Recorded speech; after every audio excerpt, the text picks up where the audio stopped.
Okay, day 207. This, I think it's part 6, but if it's part 5, I'll check it later.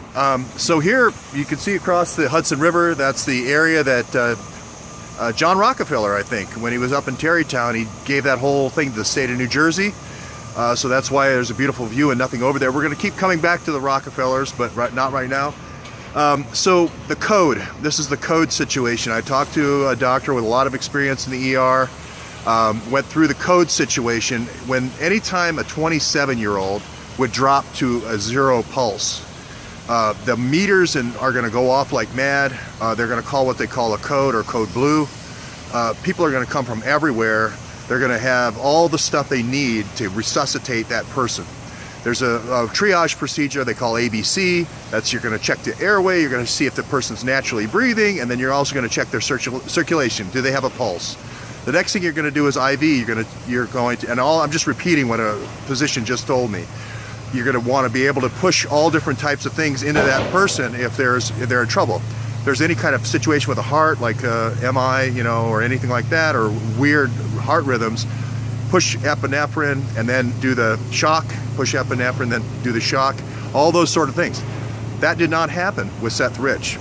Now, I have two potential scenarios. One is the SEIU janitor. By that, now I'm not talking about people who work for SEIU, I'm saying people who have been embedded into SEIU. There goes the Yonkers train right now. So you know where I am, it geolocates me. So you're going to want to be able to, if you have the SEIU janitor, and because of John Podesta's relationship with SEIU, that's the only reason I say that, and Hillary Clinton's relationship, where you can take these Arkansas convicts, like we've seen from the guys who go to the White House. I think it's Campbell, I can't remember his name from the Veritas videos.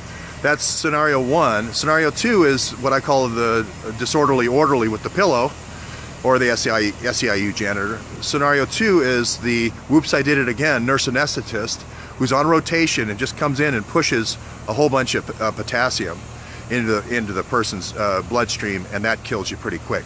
So those are the two ways. There's no trace to pushing potassium, so that's why I'm identifying very specifically what may have happened and why that attending physician, remember that Seth Rich is walled off now into the VIP area, so the normal residents that are rotating through now cannot see him. Only the attending physician and the nurses are able to see him.